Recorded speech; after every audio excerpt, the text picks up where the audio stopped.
Hello student, मैं रवि कुशवाहा स्वागत करता हूं अपने यूट्यूब चैनल काव्या इंस्टीट्यूट पर। तो दोस्तों, आज हम वेक्टर की क्लास नंबर 4 को करेंगे। कितनी? क्लास नंबर 4 को। तो कल हमने क्या सीखा था? Dot product. क्या? डॉट प्रोडक्ट को सीखा था और डॉट प्रोडक्ट से बनने वाले सभी क्वेश्चनों को हमने सॉल्यूशन किया था। तो आज हम डॉट प्रोडक्ट से कुछ 2-3 क्वेश्चन बनते हैं, वहां से वो वाला फैक्ट रह गया है। उसके बाद हम शुरू करेंगे क्या? Cross product. क्या? Cross product. तो चलते हैं। वो फैक्ट क्या था? वो फैक्ट था, मान लो नोट नंबर एक। क्या? नोट नंबर एक। वो नोट क्या था?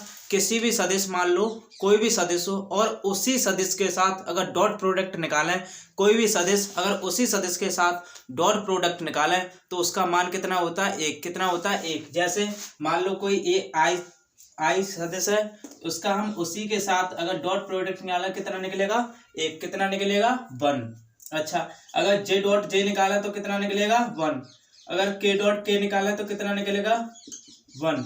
लेकिन याद रखना, अगर एक सदिश का दूसरे सदिश के साथ, एक सदिश का दूसरे सदिश के साथ अगर डॉट प्रोडक्ट निकालेंगे तो हमेशा कितना निकलेगा? 0। कितना निकलेगा? 0। जैसे कि मान लो I cap dot J cap बराबर कितना होगा? 0। I cap dot J cap कितना निकलेगा? 0। और मान लो कि J cap dot K cap is equal to कितना निकलेगा? 0। और K cap dot I cap is equal to कितना निकलेगा? 0। तो ये फैक्ट था जो रह गया था तुम्हारा। यानी कि कोई भी सदिश हो, उसी सदिश के साथ अगर डॉट प्रोडक्ट निकालेंगे तो हमेशा कितना निकलेगा? 1। कितना निकलेगा? 1। अगर कोई भी सदिश उसके दूसरे के साथ डॉट प्रोडक्ट निकालेंगे तो कितना निकलेगा? 0। कितना निकलेगा? 0। तो ये फैक्ट बचा था, नोट कर लीजिए। उसके बाद आज हम शुरू करेंगे क्या? सदिश गुणन। क्या करेंगे? सदिश गुणन, यानी कि क्रॉस प्रोडक्ट। क्या करेंगे? Cross product. तो देखो, नोट हो गया होगा। जाहिर सी बात है, अगर कोई सदिश है उसी सदिश के साथ डॉट प्रोडक्ट निकालेंगे तो कितना निकलेगा? 1। और कोई भी सदिश दूसरे सदिश के साथ अगर अदिश गुणन करते हो तो उसका मान कितना होगा? 0। कितना होगा? 0। तो आज हम पढ़ेंगे क्या? Dot product. क्या पढ़ेंगे? Cross product. तो देखो, इतना हो गया नोट। देखो, आज हम पढ़ेंगे क्रॉस प्रोडक्ट। क्या पढ़ेंगे? Cross product. मान लो सदिश गुणन। क्या पढ़ेंगे? सदिश गुणन, या कहते हैं इसे क्रॉस प्रोडक्ट। क्या? क्रॉस गुणन। क्रॉस गुणन। अब देखो, ये क्या होता है? ये होता है कि A cross B, A vector cross B vector is equal to A B sine theta N cap. क्या? N cap. अब देखो, ये सदिश गुणन का क्या होता है? फॉर्मूला। क्या होता है? फॉर्मूला। जहां पे एन कैप तुम पूछोगे ये क्या है? एन कैप क्या है? एक सदिश है। क्या है? सदिश। सदिश राशि है तभी तो यह सदिश गुणन कहलाता है। सदिश राशि है तभी तो यह सदिश गुणन कहलाता है। लेकिन यहां से एक क्वेश्चन और पूछता है, जो क्या पूछता है? लंब सदिश। क्या? लंब सदिश। तो याद रखना, लंब सदिश एन कैप होता है। क्या होता है? N cap. N cap is equal to निकालेंगे तो A vector cross B vector, ये गुणा में इधर किसमें आ जाएंगे? भाग में। A B sine theta. क्या? A B sine theta. तो ये किसका बन जाएगा? लंब सदिश का। किसका? लंब सदिश का फॉर्मूला। अगर हमें लंब सदिश चाहिए तो किससे निकालेंगे? इस फॉर्मूले से। किससे निकालेंगे? इस फॉर्मूले से। लेकिन इस फॉर्मूले की जो कंडीशन बनती है, वो क्या कंडीशन बनती है? उस कंडीशन को बताने से पहले एक नोट पॉइंट लिख लीजिए। नोट पॉइंट लिख लीजिए कि मान लो A vector cross B vector, A vector cross B vector is equal to B vector cross A vector नहीं लिख सकते। नहीं लिख सकते। क्यों नहीं लिख सकते? क्यों नहीं लिख सकते? क्योंकि सदिश गुणन कभी क्रम विनिमय नियम को लागू नहीं करता। क्रम विनिमय नियम को लागू नहीं करता। यानी कि इस कंडीशन को हम नहीं लिख सकते। क्यों नहीं लिख सकते? क्योंकि सदिश गुणन कभी भी क्रम विनिमय नियम को लागू नहीं करता है। लेकिन करता कौन है? अदिश गुणन। अदिश गुणन यानी कि A vector dot B vector is equal to B vector dot A vector, यानी कि अदिश गुणन क्रम विनिमय नियम को फॉलो करता है। क्या करता है? फॉलो करता है। लेकिन सदिश गुणन फॉलो नहीं करता है। सदिश गुणन कभी भी फॉलो नहीं करता है। अच्छा, इतनी बात हो गई। अगर हम बात करें इस सूत्र के फॉर्मूले कहीं बनते हैं, मान लो कि थीटा बराबर 0 दे दिया, यानी कि समांतर की कंडीशन दे दी, तब अदिश सदिश गुणन होगा वो कितना होगा, और थीटा इक्वल टू लंबवत की कंडीशन दे दी यानी कि 90 दे दिया, तो सदिश गुणन कितना होगा, और विपरीत की कंडीशन में सदिश गुणन कितना होगा। तो चलिए देखते हैं, इतना नोट हो गया। यानी कि जो सदिश गुणन है कभी भी क्रमबद्धीय नियम को लागू नहीं करता। अगर लंबवत सदिश चाहिए तो किससे निकालेंगे, इस फॉर्मूले से। किससे, इस फॉर्मूले से। लेकिन अगर हम यहीं पर बात करें किसकी, एक और नोट पॉइंट करना, नोट पॉइंट है, मान लो हमने सदिश गुणन पढ़ रहे हैं, क्या पढ़ रहे हैं, सदिश गुणन। हमने पिछली वीडियो में पढ़ा था क्या, अदिश गुणन। क्या पढ़ा था, अदिश गुणन। अदिश गुणनफल में हमने एक थीटा की मान निकाला था, यानी कि अदिश गुणनफल में अगर थीटा पूछे तो cos theta equal to A vector dot B vector upon mod A into mod B. Same अगर सदिश गुणनफल में थीटा पूछ ले, सदिश गुणनफल में थीटा पूछ ले तो क्या निकालेंगे, sine theta, sine theta equal to क्या होगा, A vector cross B vector, गुणा में वो किस में आ जाएंगे, भाग में, गुणा में वो किस में आ जाएंगे, भाग में, ए वेक्टर डॉट बी वेक्टर। यानी कि अगर सदिश में लिख सकते हैं दो सदिशों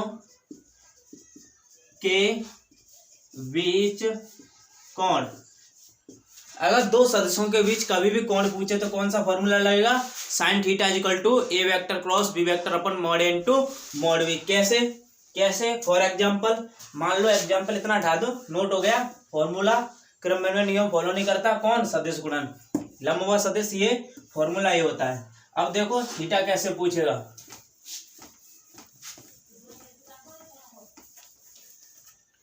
मान लो एग्जांपल नंबर 1, मान लो तो मैं ए वेक्टर इक्वल टू दे दिया 3, बी वेक्टर इक्वल टू दे दिया 2, A vector equal to 3, B vector equal to 2, और इनके परिमाण क्रमशः √3 और √3 6 ले लो, और क्या ले लो तुम, 2 ले लो, 6 ले लो और 2 ले लो, हैं तो सदिश गुणन में साइन थीटा की वैल्यू ज्ञात करो, किसकी, साइन थीटा की। याद रखना यहाँ पे क्वेश्चन घुमा दिया है, साइन थीटा की वैल्यू पूछिए, ना कि थीटा की, किसकी, साइन थीटा की, ना कि थीटा की। तो देखो साइन थीटा इक्वल टू क्या होता है, sine theta equal to A vector cross B vector upon mod A into mod B, mod A into mod B. तो देखो ए क्रॉस बी, मान लो यहाँ पे ये वाली वैल्यू ना लिखे, हम सीधे सीधे निकले कि A vector cross B vector equal to कितना दिया है, 3, कितना दिया है, 3 मान लो, या तुम और मान लो, यानी कि 6 मान लो, कितना, 6। अब देखो A vector cross B vector equal to कितना, 6, और नीचे परिमाण मॉड ए का 6 इंटू मॉड बी का 2, 6 से 6 कैंसिल, कितना बचा, 1/2, कितना बचा, 1/2। तो साइन थीटा इक्वल कितना बचा, 1/2। वैल्यू किसकी पूछी थी, साइन थीटा की, वैल्यू किसकी पूछी थी, साइन थीटा की। याद रखना अगर यहाँ पे थीटा की वैल्यू पूछता, साइन थीटा ना कह के क्या पूछता, थीटा, क्या पूछता, थीटा, तो थीटा की वैल्यू क्या होती, sine theta equal to sine 1/2 कितना होता है, 30 अंश का, कितना, 30 अंश का। तो साइन से sine cancel, theta equal to कितना, 30, या लिख सकते हैं π/6, π/6, π/6 किसमें, किसमें, रेडियन में, रेडियन में चेंज करना जानते हो, रेडियन में होता है, मान लो पाई की वैल्यू होती है 180, और नीचे कितना, 6 से कितना बार करेगा, 30 बार, कितना, 30 बार। तो थीटा की वैल्यू कितनी निकली, 30 अंश। याद रखना अगर थीटा पूछता तो आंसर कितना होता, 30 अंश, अगर साइन थीटा पूछा तो आंसर कितना होगा, 1/2, कितना होगा, 1/2। तो इस तरह से थीटा पूछ सकता है, क्या पूछ सकता है, थीटा। अब हम उस फॉर्मूले की कंडीशन को जानेंगे कि आखिर में सदिश गुणन कहाँ पर मैक्सिमम, कहाँ पर न्यूनतम, यानी कहाँ पर मैक्सिमम और कहाँ पर मिनिमम होता है, और कहाँ पर विपरीत की कंडीशन में कैसा होता है। तो चलिए देखते हैं, इतना नोट क्लियर, देखो नोट हो गया होगा, क्लियर है, हटा दो।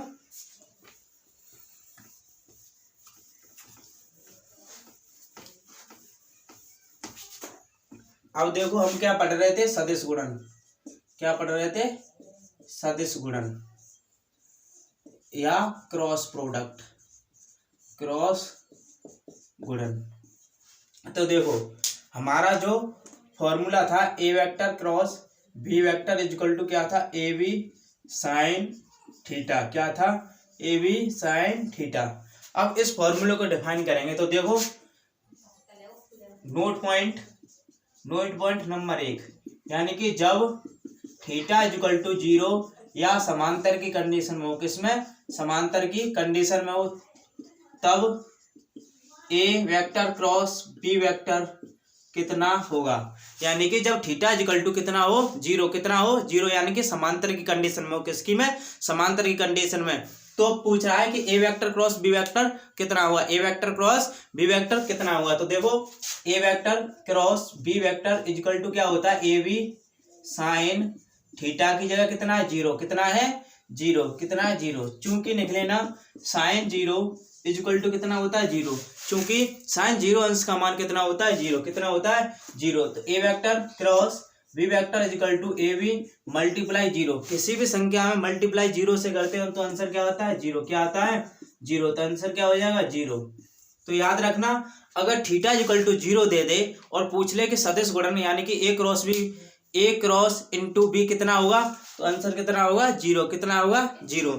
अच्छा अगर कंडीशन नंबर 2 की बात करें, कंडीशन नंबर 2 की बात करें, जब थीटा इक्वल टू 90 यानी कि किसमें हो, लंबवत की कंडीशन में, किसमें, लंबवत हो, तब A vector cross B vector का मान कितना होगा। यानी कि जब थीटा इक्वल टू 90 दे दे और पूछ ले तुमसे A vector into cross B vector का मान क्या होगा। तो देखो मान लो A vector cross B vector equal to A B into sine theta की जगह 90, कितना, 90 निकले ना, चूंकि साइन 90 इक्वल टू कितना होता है, 1, चूंकि साइन 90 इक्वल टू कितना होता है, 1।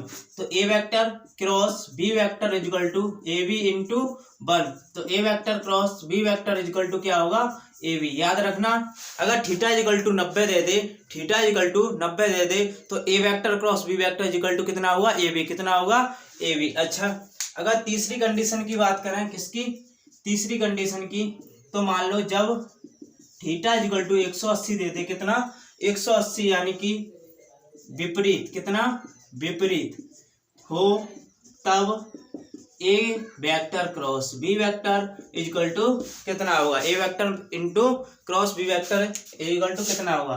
तो A vector cross B vector equal to A B sine 180, sine 180, चूंकि साइन 180 इक्वल टू कितना होता है, साइन 180 इक्वल टू कितना होता है, बताओ कितना होता है, -1, कितना होता है, -1।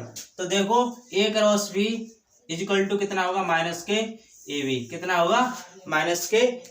तो याद रखना इसमें कैसा है, इसमें कैसा है, पॉजिटिव। जब थीटा इक्वल टू कैसा है, 90, थीटा इक्वल टू 90 होगा तब धनात्मक होगा, कितना होगा, धनात्मक होगा और पॉजिटिव होगा, यानी कि पॉजिटिव और ए बी होगा। अगर पूछ ले थीटा इक्वल टू 180 पे कैसा होगा, तो कैसा होगा, ऋणात्मक, कैसा होगा, ऋणात्मक, यानी कि मिनिमम। यहाँ पे कह सकते हैं मैक्सिमम, थीटा इक्वल टू 90 में कह सकते हैं मैक्सिमम और यहाँ पे कह सकते हैं मिनिमम। अच्छा थीटा इक्वल टू 0 तब कितना होगा, 0, थीटा इक्वल टू 90 तब कितना होगा, ए बी, लेकिन पॉजिटिव या मैक्सिमम। थीटा इक्वल टू 180 -के बी या ऋणात्मक या मिनिमम, क्या, मिनिमम।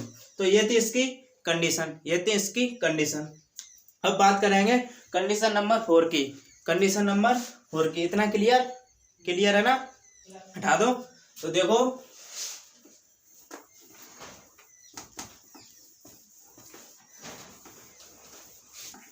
अब इसके कुछ नोट पॉइंट बनते हैं। मान लो तुमसे पूछ ले एग्जाम में, सीधा क्वेश्चन पूछ ले कि अगर कोई भी सदिश और उसी सदिश का क्रॉस प्रोडक्ट कितना हुआ, कोई भी सदिश हो और उसी सदिश के साथ अगर हम क्रॉस प्रोडक्ट निकालें तो उसका कितना होगा। तो याद रखना अगर कोई भी सदिश है उसी सदिश के साथ क्रॉस प्रोडक्ट निकालें तो हमेशा कितना निकलता है, 0। लेकिन अगर वही बात करें डॉट प्रोडक्ट की, कोई भी सदिश हो उसी सदिश के साथ अगर हम डॉट प्रोडक्ट निकालें तो उसका वैल्यू कितनी होगी, 1। याद रखना अंतर समझ लेना कि आई इक्वल टू तो कितना होता है, 1, यानी कि कोई भी सदिश हो उसी सदिश के साथ अगर डॉट प्रोडक्ट निकालें तो कितना निकलेगा, 1।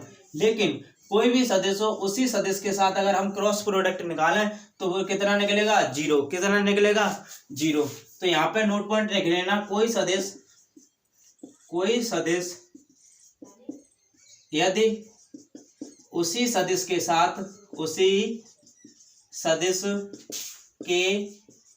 साथ अगर डॉट प्रोडक्ट निकालें, डॉट गुणन निकालें, डॉट गुणन 1 होता है और क्रॉस गुणन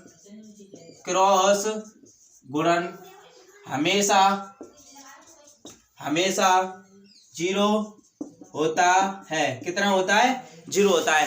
डॉट गुणन कितना होता है, 1। अगर कोई भी सदिश हो उसी सदिश के साथ अगर डॉट गुणन निकालें तो कितना निकलेगा, 1। अगर क्रॉस गुणन निकालें तो कितना निकलेगा, 0। जैसे मान लो ये दोनों सदिश हैं, कैसे है, बराबर हैं, इक्वल हैं, आपस में बराबर हैं। अगर हम इन दो सदिशों का डॉट गुणन निकालेंगे, क्या, डॉट गुणन यानी कि अदिश गुणन, तो कितना निकलेगा, 1।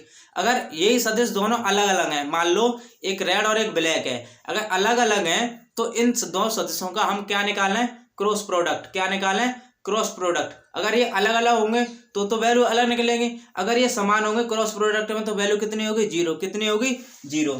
तो ये वाला नोट पॉइंट क्लियर। ये वाली कंडीशन निकले ना कि I dot I equal to तो 1 होता है, लेकिन I cross I equal to कितना होता है, 0। कितना होता है, 0।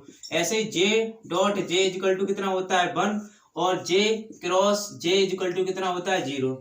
के डॉट के इक्वल टू 1, लेकिन के क्रॉस के इक्वल टू कितना होता है, 0। कितना होता है, 0। अब बात करते हैं कि डॉट 0 कब होता है और क्रॉस 1 कब होता है। डॉट 0 कब होता है और क्रॉस 1 कब होता है। तो नोट पॉइंट, अगला नोट पॉइंट, यदि मान लो कोई भी सदिश हो अगर दोनों सदिश अलग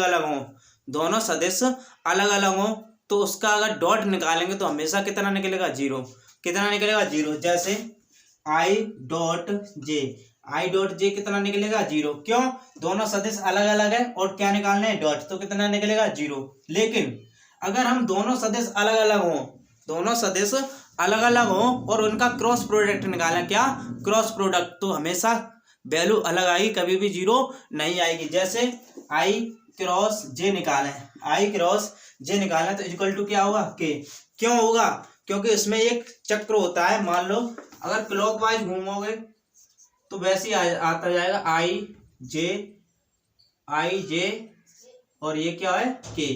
यानी कि आई और जे का क्रॉस पूछे तो क्या निकलेगा, आई और जे का क्रॉस पूछे तो क्या निकलेगा, के कैप। अगर के और आई का पूछे, के और आई का पूछे तो क्या निकलेगा, जे कैप। क्या निकलेगा, जे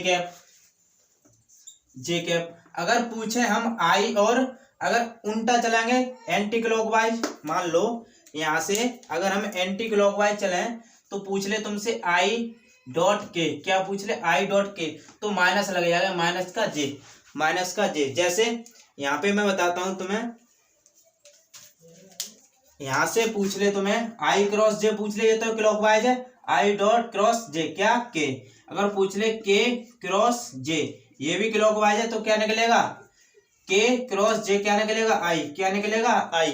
अगर ध्यान रहे पूछ ले एंटी क्लॉकवाइज आई क्रॉस के, क्या पूछ ले, आई क्रॉस के, तो क्या निकलेगा, माइनस का जे। क्या निकलेगा, माइनस का जे। याद रखना इस वाले की एक ट्रिक होती है, क्या होती है कि आई क्रॉस जे इक्वल टू क्या होता है, के।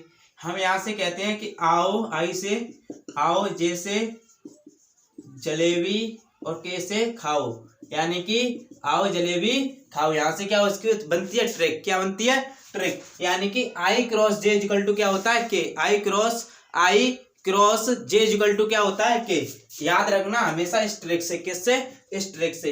अगर पूछ ले कि आई मान लो जे डॉट के इक्वल टू क्या होगा, 0। क्यों होगा, क्योंकि दोनों सदिश अलग अलग हैं और क्या निकालना है, डॉट। दो सदिश अलग अलग हो और डॉट प्रोडक्ट निकालना तो हमेशा कितना निकलेगा, 0। कितना निकलेगा, 0। अगर बात करें के क्रॉस आई की तो क्या निकलेगा, 0। तो ये फैक्ट है, इसके सीधे सीधे क्वेश्चन पूछ लेता है, कभी कभी दे देता है कि आई क्रॉस जे इक्वल टू क्या होगा, तो क्या होगा, के।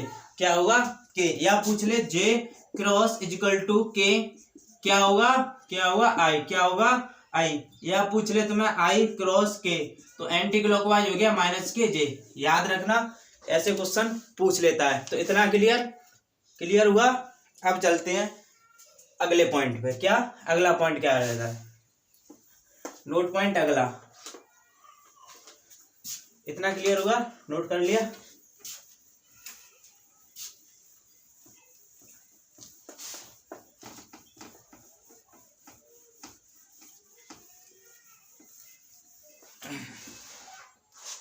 अब एक कंडीशन और होती है इसकी।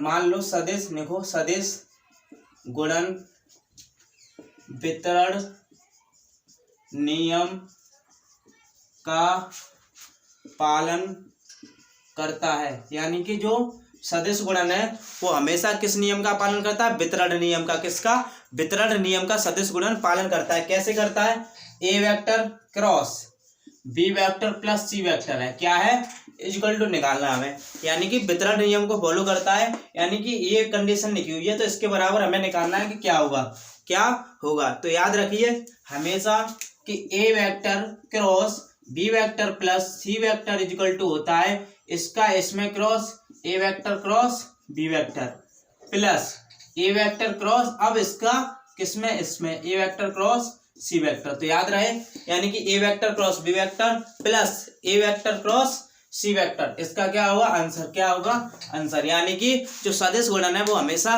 वितरण नियम को फॉलो करता है। क्या करता है, वितरण नियम को फॉलो करता है। तो ए वेक्टर क्रॉस ब्रैकेट में B vector plus C vector equal to A vector cross B vector plus A vector plus C vector.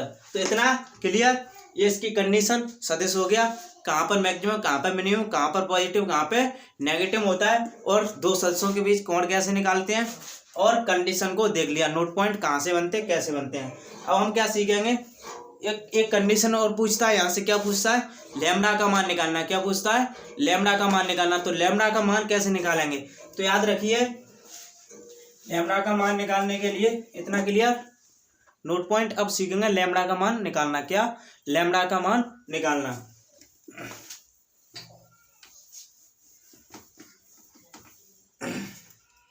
देखो क्या सीखेंगे, लैम्डा का मान निकालना। क्या सीखेंगे, लैम्डा का मान निकालना। तो देखो लैम्डा का मान कैसे निकालेंगे, याद रखिए लैम्डा के मान निकालने के लिए दो कंडीशन होती हैं। एग्जाम में दो ही कंडीशन से पूछता है। या तो कह देगा समांतर है, दोनों वेक्टर आपस में समांतर होंगे तो एक कंडीशन बनती है। अगर दोनों वेक्टर आपस में लंबवत होंगे तो एक कंडीशन और बनती है। तो यानी कि लैम्डा के मान की कितनी कंडीशन हुई, दो कंडीशन। कितनी, दो कंडीशन। कौन कौन सी, नंबर एक जब समांतर हो, यानी कि समांतर यानी कि पैरेलल हो। कैसी हो, आपस में पैरेलल हो। अगर दूसरी कंडीशन की बोले तो कैसी हो, लंबवत।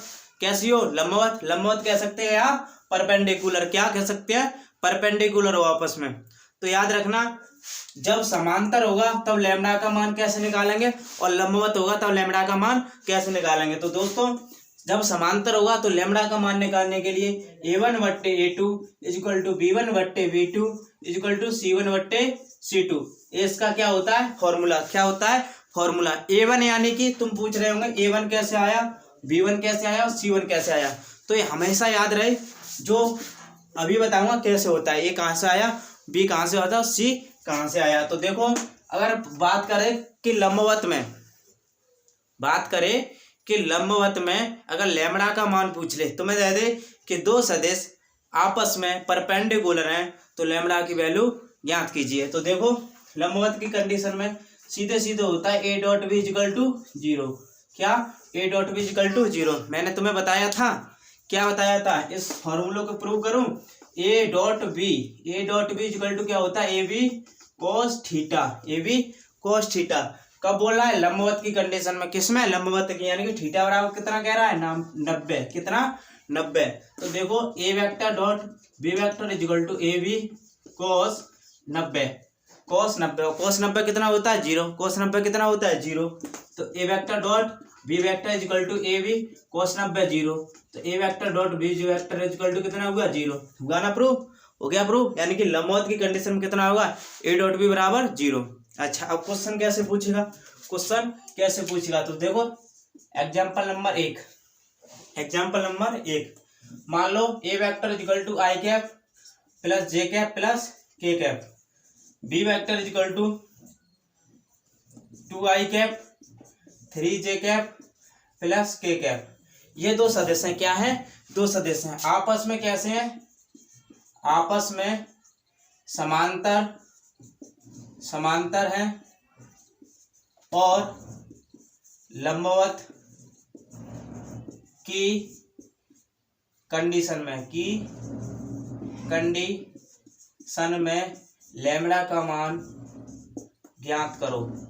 यानी कि मैंने इसमें दोनों कंडीशन लिख दी है, तुम्हें समांतर में भी बताना और लंबवत में भी बताना है। यानी कि जो दो सदिश लिखे हुए हैं, दोनों सदिशों का समांतर में भी मान बताना है और लंबवत में भी बताना है। किसमें? समांतर में और लंबवत में। तो पहली कंडीशन हम लिखे समांतर में, तो इसको हटा दूं पहले इतना, तब देखते हैं। देखो इस कंडीशन को हटा दें, अभी निकलेंगे। नंबर 1, जब मान लो समांतर हो, क्या हो? समांतर हो, तब लैम्बडा का मान। अच्छा, कंडीशन क्या कहती है? a1/a2 is equal to b1/b2 is equal to c1/c2। याद है ना? अब देखो इसका जो आई कैप का गुणांक 1 है, कुछ नहीं है तो 1 है, तो a1 की वैल्यू कितनी हुई? 1। अब आई का देखते हैं, किसका? आई का, जे का, के का। इसका गुणांक कितना है? 2। तो ये पहला ए और ये a2, a1 और a2 की वैल्यू कितनी? 2। अच्छा, जे का गुणांक क्या होता है? b। जे का गुणांक क्या होता है? b। तो यहाँ पर कुछ नहीं है तो कितना? b1 equal to 1। यहाँ पे कितना है? 3। कितना? b2 equal to 3। अच्छा, अब यहाँ पे हम लैम्बडा लेते हैं। क्या लेते हैं? लैम्बडा। सॉरी, यहाँ पे लैम्बडा नहीं ले पाया मैंने, लैम्बडा। अब देखो अगर c1 की बात करें तो c1 कितना हुआ? यहाँ पे 1, और c2 कितना है? लैम्बडा। c2 कितना है? लैम्बडा। अब देखो a1 कितना है? 1, a2 2, b1 1, b2 3, c1 1, lambda, c2 lambda. अब देखो तुम किसी को भी रख के निकाल लो, 1/2 इक्वल टू बराबर लिख दो 1 लैम्बडा। तो लैम्बडा का इधर cross multiply, lambda equal to कितना निकलेगा? 2। लैम्बडा इक्वल टू कितना निकलेगा? 2। अब देखो यहाँ से अगर निकालें, यहाँ से 1/3 इक्वल टू लैम्बडा करें 1 लैम्बडा, तो यहाँ से लैम्बडा कितना निकलेगा? 3। लैम्बडा कितना निकलेगा? 3। अब ऑप्शन में कौन सा देता है? ऑप्शन में या तो 2 दे ए ऑप्शन में, बी में 3 दे दे, या सी में दे दे 2 और 3 दोनों, 2 और 3 दोनों। तो कौन सा क्लिक करेंगे? 2 और 3 दोनों। अच्छा, पहली कंडीशन देख ली। दूसरी कंडीशन यानी कि लंबवत हो। क्या हो? लंबवत हो, तब लैम्बडा का मान। अच्छा, लंबवत की कंडीशन में क्या कहता है? A vector dot B vector कितना होता है? 0। तो ए और डॉट बी निकालेंगे। ए डॉट बी निकालो। ए डॉट बी निकालने के लिए ए वेक्टर की वैल्यू कितनी? आई cap plus J cap plus K cap, dot B vector की वैल्यू कितनी? 2i cap plus 3j cap plus lambda के कैप इक्वल टू क्या होगा? 0। अब देखो आई का आई में डॉट क्या निकालेंगे? मैंने बताया था अगर सदिश समान हो और डॉट प्रोडक्ट निकालना तो उसके क्या निकलता है? 1। आई का आई में निकालेंगे तो 1 हो जाएगा, लेकिन इस यहाँ पर 1 और यहाँ पे 2, 2 एकन 2, क्या हो जाएगा? 2 एकन 2 प्लस यहाँ पे 1, यहाँ पे 3। यानी कि सदिश कैसे हैं? दोनों समान। क्या निकालना है? डॉट, तो 1 निकलेगा। जे में डॉट 1, लेकिन यहाँ पे 3 है, यहाँ पर कितना? 1, तो 3 एकन 3 प्लस ऐसे यहाँ पे 1, यहाँ पे लैम्बडा के लैम्बडा इक्वल टू कितना होगा? निकलेगा 0। 3 और 2 5 प्लस लैम्बडा इक्वल टू 0। तो लैम्बडा बराबर क्या निकलेगा? -5। लैम्बडा बराबर -5। दोनों कंडीशन समझ में आई? क्लियर? यानी कि हमने आज क्या देखा? सदिशों का सदिश गुणन और थीटा कैसे निकालते हैं सदिश गुणनफल में, उसकी कंडीशन क्या होती है, नोट पॉइंट क्या होते हैं, लैम्बडा का मान कैसे निकालते हैं। अब याद रखना एक टॉपिक और बचा है वेक्टर में। क्या बचा है? एक टॉपिक और बचा है जो कि है तुम्हारा प्रक्षेप घटक और सापेक्ष वेलोसिटी। यानी कि प्रक्षेप घटक निकालना सीखेंगे कल की वीडियो में, और क्या निकालना सीखेंगे? सापेक्ष वेग। क्या? सापेक्ष वेग या सापेक्ष वेलोसिटी। तो 2 टॉपिक और रह गए हैं, वो कल फिनिश करा दूंगा। कल वेक्टर फिनिश हो जाएगा। कल परसों अगला चैप्टर, नेक्स्ट चैप्टर स्टार्ट करेंगे। क्या? गति के नियम या मोशन एंड डायमेंशन। तो चलो आज के लिए इतना ही। रखते हैं, मिलते हैं कल की वीडियो में। जय हिंद, जय भारत।